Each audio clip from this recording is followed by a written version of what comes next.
வணக்கம். Sunstar media செய்திகள். புதுச்சேரி காவல்துறையில் பணிபுரியும் காவலர்கள் மற்றும் IRBN காவலர்களுக்கு பதவி உயர்வு வழங்கும் விழா கம்பன் கலையரங்கில் நடைபெற்றது. போலி மாத்திரை வழக்கில் கைது செய்யப்பட்ட அனைவரும் ஜாமீனில் விடுவிப்பு.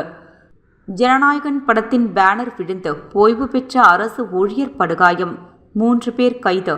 7 விஜய் ரசிகர்களுக்கு வலைவீச்சு. மின்சார பேருந்து ஓட்டுநர்கள் சம்பள உயர்வு வழங்க வலியுறுத்தி திடீரென போராட்டத்தில் ஈடுபட்டனர்.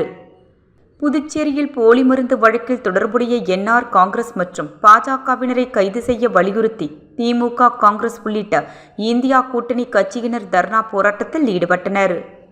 இனி விரிவான செய்திகள். புதுச்சேரி காவல்துறையில் பணிபுரியும் காவலர்கள் மற்றும் IRBN காவலர்களுக்கு பதவி உயர்வு வழங்கும் விழா கம்பன் கலையரங்கில் நடைபெற்றது. இந்த விழாவில் துணைநிலை ஆளுநர் கைலாசநாதன், முதலமைச்சர் ரங்கசாமி, சட்டப்பேரவைத் தலைவர் செல்வம் மற்றும் உள்துறை அமைச்சர் நமச்சிவாயம் உள்ளிட்ட காவல்துறை அதிகாரிகள் கலந்து கொண்டனர். இதில் புதுச்சேரி காவல்துறையில் 10 வருடம் பணிமுடித்த காவலர்கள் சிறப்பு நிலை தலைமை காவலர்களாகவும், 15 வருடம் பணிமுடித்த காவலர்கள் சிறப்பு நிலை துணை உதவி ஆய்வாளர்களாகவும், 25 வருடம் பணிமுடித்த காவலர்கள் சிறப்பு நிலை உதவி ஆய்வாளராகவும் பணி உயர்வுக்கான ஆணை வழங்கப்பட்டது. அதன்படி 25 வருடம் பணிமுடித்த 3 தலைமை காவலர்கள் சிறப்பு நிலை உதவி ஆய்வாளராக பதவி உயர்வு பெற்றனர். இதேபோல் 15 வருட பணிமுடித்த 161 காவலர்கள் சிறப்பு நிலை உதவி ஆய்வாளராகவும், 10 வருடம் பணிமுடித்த 128 காவலர்களுக்கு சிறப்பு நிலை தலைமை காவலராக பதவி உயர்வு பெற்றனர். மொத்தம் 292 பேருக்கு பதவி உயர்வு வழங்கப்பட்டது. அதனைத் தொடர்ந்து 26 துணை உதவி ஆய்வாளர்கள் உதவி ஆய்வாளர்களாகவும், 158 IRBN காவலர்களுக்கு சிறப்பு நிலை தலைமை காவலராக பதவி உயர்வு வழங்கப்பட்டுள்ளது. போலி மாத்திரை வழக்கில் கைது செய்யப்பட்ட அனைவரும் ஜாமீனில் விடுவிப்பு. புதுச்சேரியில் போலி மருந்து மாத்திரைகளை தயாரித்து அதனை நாடு முழுவதும் பல்வேறு மாநிலங்களுக்கு விற்று பல ஆயிரம் கோடி மோசடி செய்த வழக்கில் போலி மருந்து தொழிற்சாலை நடத்திய சிவகங்கை மாவட்டம் திருப்பத்தூரை சேர்ந்த ராஜா என்ற வள்ளியப்பன் மற்றும் அவரது பங்குதாரர்கள், உதவி செய்தவர்கள், GST மோசடிக்கு உதவிய முன்னாள் IPS அதிகாரி சத்தியமூர்த்தி உள்ளிட்ட 26 பேர் CBCID மற்றும் சிறப்பு புலனாய்வு குழு போலீசார் கைது செய்தனர். 57 பேர் அடையாளம் காணப்பட்ட நிலையில் இதுவரை 26 பேர் கைது செய்யப்பட்டுள்ளனர். ராஜாவின் தொழிற்சாலை உள்ளிட்ட 12 இடங்களில் சோதனை நடத்தி ரூபாய் 200 கோடி மதிப்புள்ள போலி மருந்துகளை கைப்பற்றினர். மேலும் ரெட்டியார்பாளையம் ஜெயாநகரில் உள்ள அவரது வீட்டில் இருந்த கோடிக்கணக்கில் நகை, பணம் மற்றும் ஆவணங்களை பறிமுதல் செய்தனர். முக்கிய குற்றவாளி ராஜா பிரபல நிறுவனங்கள் தயாரிக்கும் அதிக விற்பனையாகும் மற்றும் விலை அதிகமுள்ள 34 மருந்துகளை போலியாக தயாரித்து விற்றுள்ளார். இவ்விவகாரத்தை தொடர்ந்து மருந்து தரக்கட்டுப்பாட்டுத்துறை அதிகாரிகள் குழுவினர் புதுச்சேரி மற்றும் காரைக்காலில் 1200 மருந்தகங்களில் உள்ள மருந்து மாத்திரைகள், அதன் பேட்ச் காலாவதி மருந்துகளை ஆய்வு செய்து வருகின்றனர். அதேபோல் 161 கடைகளில் நடத்திய CBCID போலீசார் நடத்திய சோதனையில் 34 வகையான போலி மருந்துகள் விற்று வந்ததும் தெரியவந்தது. இவற்றின் மாதிரிகள் குடோன்களில் கைப்பற்ற மாதிரிகளாகவும், அதே மருந்தை பிரபல நிறுவனம் தயாரித்த மருந்தின் மாதிரிகளை சேகரித்து ஆய்வுக்கு அனுப்பி வைத்துள்ளனர். இதனிடையே CBCID போலீசார் கைப்பற்றிய 34 வகையான மருந்துகளின் பெயர் பட்டியலை மறு உத்தரவு வரும் வரை விற்பனைக்கு தடை விதித்து மருந்து தரக்கட்டுப்பாட்டுத்துறை உத்தரவிட்டுள்ளது. மேலும் இது தொடர்பாக புதுச்சேரியில் உள்ள 150 மற்றும் காரைக்காலில் 11 மருந்தகங்களுக்கு சுற்றறிக்கை அனுப்பியுள்ளது. இதற்கிடையே இவ்வழக்கை கவர்னர் கைலாசநாதன் பரிந்துரையை ஏற்று CBIக்கு மாற்றி ஒன்றிய உள்துறை அமைச்சகம் கடந்த சில தினங்களுக்கு முன்பு உத்தரவிட்டது. அதன் பேரில் இவ்வழக்கு உடனடியாக CBIக்கு மாற்றப்பட்டது. சிறப்பு புலனாய்வு குழு விசாரணையில் அடுத்தடுத்து கைது நடவடிக்கை நீடித்த நிலையில் அதில் ஆளும் NR காங்கிரஸ், பாஜக பிரமுகர்களும் இருந்ததால் ஆளும் கட்சியினருக்கு அதிர்ச்சியை ஏற்படுத்தியது. புத்தாண்டு முடிந்து இந்த வாரம் CBI அதிகாரிகள் இவ்வழக்கின் ஆவணங்களை CBIயிடம் பெற்று விசாரணையை தொடங்குவார்கள் என எதிர்பார்க்கப்பட்டது. ஆனால் இன்னமும் வழக்கு ஆவணங்களை CBI இன்னமும் பெறவில்லை. அனைத்து மருந்தகங்களும் மருந்துகளை தர பரிசோதனை செய்து அறிக்கை சமர்ப்பிக்க மருந்து கட்டுப்பாட்டுத்துறை உத்தரவிட்டது. இந்த நிலையில் போலி மருந்து வழக்கில் கைது செய்யப்பட்டு சிறையில் அடைக்கப்பட்டு இருப்பவர்களில் 24 பேருக்கு ஜாமீன் வழங்கி புதுச்சேரி நீதிமன்றம் நேற்று உத்தரவிட்டுள்ளது. இது புதுச்சேரியில் மீண்டும் பரபரப்பை ஏற்படுத்தியுள்ளது. ஜனநாயகன் படத்தின் பேனர் விழுந்து ஓய்வு பெற்ற அரசு ஊழியர் படுகாயம். 3 பேர் கைது. 7 விஜய் ரசிகர்களுக்கு வலைவீச்சு. புதுவை அரியாங்குப்பத்தை சேர்ந்தவர் தனசேகரன். ஓய்வு பெற்ற தமிழக அரசு போக்குவரத்து கழக ஊழியர். இவர் தனது மோட்டார் சைக்கிளில் தபால்காரர் வீதியில் சென்று கொண்டிருந்தார். அப்பொழுது நடிகர் விஜய் நடித்துள்ள ஜனநாயகன் திரைப்படம் வெற்றி பெற விஜய் ரசிகர்கள் வைத்திருந்த பேனர் திடீரென சரிந்து தனசேகரன் மீது விழுந்தது. இதனால் நிலை தடுமாறிய தனசேகரன் அங்கிருந்த பெரிய வாய்க்காலில் விழுந்தார். இதில் மூச்சு திணறி மயங்கினார். உடனே அக்கம் பக்கத்தினர் அவரை மீட்டு சிகிச்சைக்காக அரசு மருத்துவமனைக்கு அனுப்பி வைத்தனர். உயிருக்கு ஆபத்தான நிலையில் தனசேகரன் இருப்பதால் மேல் சிகிச்சைக்காக சென்னைக்கு கொண்டு செல்லப்பட்டார். இதுகுறித்து அரியாங்குப்பம் காவல் நிலையத்தில் புகார் தெரிவிக்கப்பட்டது.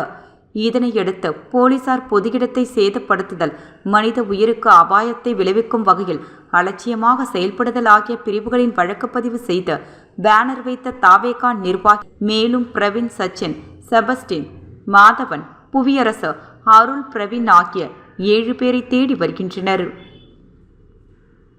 மின்சார பேருந்து ஓட்டுநர்கள் சம்பள உயர்வு வழங்க வலியுறுத்தி திடீரென போராட்டத்தில் ஈடுபட்டனர். புதுச்சேரி அரசின் போக்குவரத்து கழகம் சார்பில் தனியார் பங்களிப்புடன் ரூபாய் 23 கோடியில் 25 மின்சார பேருந்துகள் நவம்பர் மாதம் முதல் இயங்கப்படுகின்றன.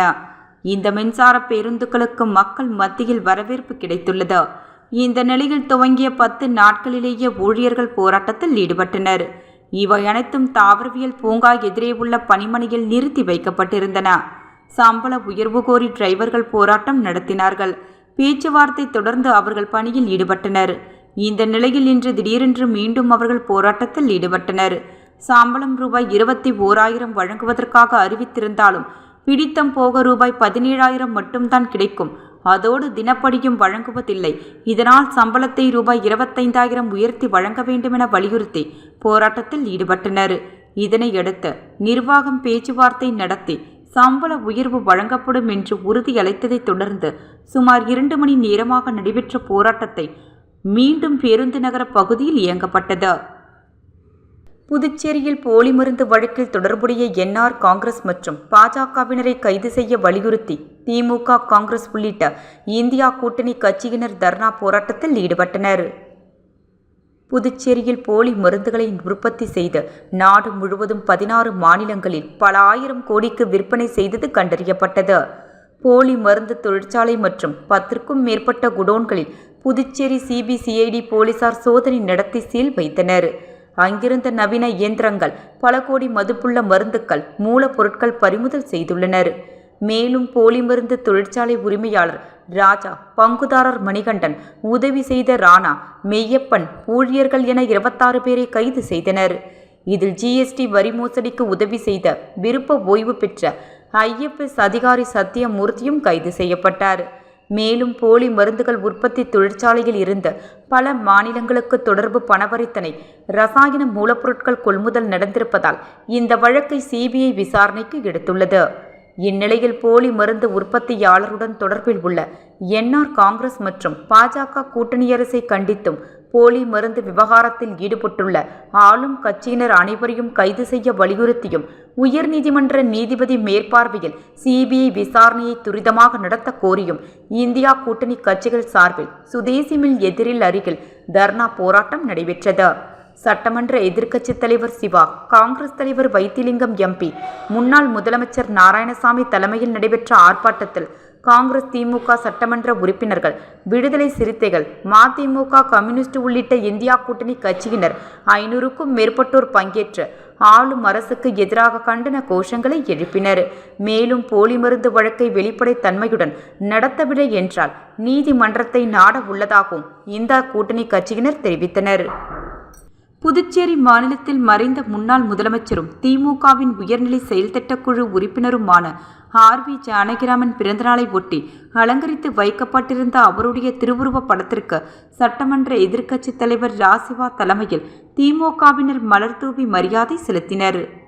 புதுச்சேரி மாநிலத்தின் மறைந்த முன்னாள் முதலமைச்சரும் திமுகவின் உயர்நிலை செயல்திட்டக்குழு உறுப்பினரும் மற்றும் மாநில கழக அமைப்பாளருமான ஆர்.வி. ஜானகிராமன் அவர்களின் 85வது பிறந்தநாள் புதுச்சேரி மாநில திமுக சார்பில் இன்று கொண்டாடப்பட்டது. தலைமை செயற்குழு உறுப்பினர் ஜே.வி.எஸ். ஆறுமுகம் ஏற்பாட்டில் நடைபெற்ற பிறந்தநாள் நிகழ்ச்சியில் ஆம்பூர் சாலையில் உள்ள இல்லத்தில் அலங்கரித்து வைக்கப்பட்டிருந்த ஜானகிராமனின் திருவுருவ படத்திற்கு சட்டமன்ற எதிர்க்கட்சி தலைவர் ராசிவா தலைமையில் திமுகவினர் மலர்தூவி மரியாதை செலுத்தினர். இதேபோல் ஆர்.வி. ஜானகிராமனின் பிறந்தநாளை ஒட்டி பல்வேறு இடங்களில் நலத்திட்ட உதவிகள் வழங்கப்பட்டன. இந்நிகழ்ச்சியில் காங்கிரஸ் மாநில தலைவர் வைத்திலிங்கம் எம்பி, அவைத்தலைவர் எஸ்.பி. சிவக்குமார், சட்டமன்ற உறுப்பினர்கள் அனிபால் கென்னடி, செந்தில்குமார், சம்பத் உள்ளிட்ட ஏராளமான கழக நிர்வாகிகள் கலந்து கொண்டனர். டீசல் டேங்கில் மூடி இல்லாமல் துணியை வைத்து மூடி டீசல் ரோட்டில் சொட்ட சொட்ட பள்ளி மாணவர்களை ஏற்றி சென்ற தனியார் பள்ளி வாகனம். புதுச்சேரி நகரப்பகுதியில் இயங்கி வரும் பிரபல பள்ளியில் பயிலும் மாணவர்களை டெம்போ டிராவலர் வண்டியில் வழக்கம் போல் சவாரி ஏற்றி சென்றுள்ளனர். அப்போது அந்த டெம்போ டிராவலர் வண்டி டீசல் டேங்கில் மூடி இல்லாததால் அதற்கு பதிலாக துணியை வைத்து மூடியபடி வண்டியை இயக்கினார். இதனால் அதிலிருந்த டீசல் துணி வழியாக வெளியே சிந்தியபடி சென்றது. இதனை பார்த்து அவ்வழியாக சென்ற பொதுமக்கள் அந்த வாகனத்தை நிறுத்தி டிரைவரிடம் விளக்கம் கேட்டு எச்சரித்தனர். ஆனால் அதற்கான உரிய விளக்கத்தை அளிக்காமல் அந்த ஓட்டுநர் அபாயத்தை உணராமல் வாகனத்தை ஓட்டி சென்றார். பள்ளி சிறுவர்கள் மீது சிறிது கூட மனிதாபிமானமோ சிறு எச்சரிக்கையோ இல்லாமல் ஓட்டுநர் செயல்பட்டுள்ளார். இதுபோன்ற பள்ளி மாணவர்களை உரிய பாதுகாப்பு இன்றி அழைத்து செல்லும் வாகனங்களை போலீசார் சோதனை செய்ய வேண்டும். மேலும் இதுபோன்ற வாகனங்களை தடை செய்ய வேண்டும் என பொதுமக்கள் கோரிக்கை வைக்கின்றனர். புதுச்சேரியில் பிரபல துணிக்கடையில் பணிபுரியும் ஊழியரின் ஹெல்மெட்டை இளைஞர் ஒருவர் திருடி செல்லும் சிசிடிவி காட்சிகள் சமூக வலைதளங்களில் வைரலாகி வருகின்றது. புதுச்சேரி காமராஜர் சாலையில் பிரபல துணிக்கடை உள்ளது. இங்கு புத்தாண்டு மற்றும் பொங்கல் பண்டிகையை முன்னிட்டு பல்வேறு சலுகைகள் அளிக்கப்பட்டுள்ளதால் நாள்தோறும் மக்கள் கூட்டம் அதிகரித்து வருகின்றது. இந்த கடையில் ஆண்கள், பெண்கள் என 50க்கும் மேற்பட்டோர் பணிபுரிந்து வருகின்றனர். இந்த நிலையில் நேற்று மாலை கடைக்கு வந்த இளைஞர் ஒருவர் எந்த ஒரு ஆடையும் வாங்காமல் போகும்போது ஊழியர் ஒருவரின் ஹெல்மெட்டை திருடி சென்றார். தற்போது இது தொடர்பான சிசிடிவி காட்சிகள் வெளியாகி இணையத்தில் வைரலாகி வருகின்றது. மீண்டும் தலைப்பு செய்திகள். புதுச்சேரி காவல்துறையில் பணிபுரியும் காவலர்கள் மற்றும் IRBN காவலர்களுக்கு பதவி உயர்வு வழங்கும் விழா கம்பன் கலையரங்கில் நடைபெற்றது. போலி மாத்திரை வழக்கில் கைது செய்யப்பட்ட அனைவரும் ஜாமீனில் விடுவிப்பு. ஜனநாயகன் படத்தின் பேனர் விழுந்து ஓய்வு பெற்ற அரசு ஊழியர் படுகாயம். 3 பேர் கைது. 7 விஜய் ரசிகர்களுக்கு வலைவீச்சு. மின்சார பேருந்து ஓட்டுநர்கள் சம்பள உயர்வு வழங்க வலியுறுத்தி திடீரென போராட்டத்தில் ஈடுபட்டனர். புதுச்சேரியில் போலி மருந்து வழக்கில் தொடர்புடைய NR காங்கிரஸ் மற்றும் பாஜகவினரை கைது செய்ய வலியுறுத்தி திமுக, காங்கிரஸ் உள்ளிட்ட இந்தியா கூட்டணி கட்சியினர் தர்ணா போராட்டத்தில் ஈடுபட்டனர். செய்திகள் நிறைவடைந்தன. நன்றி, வணக்கம்.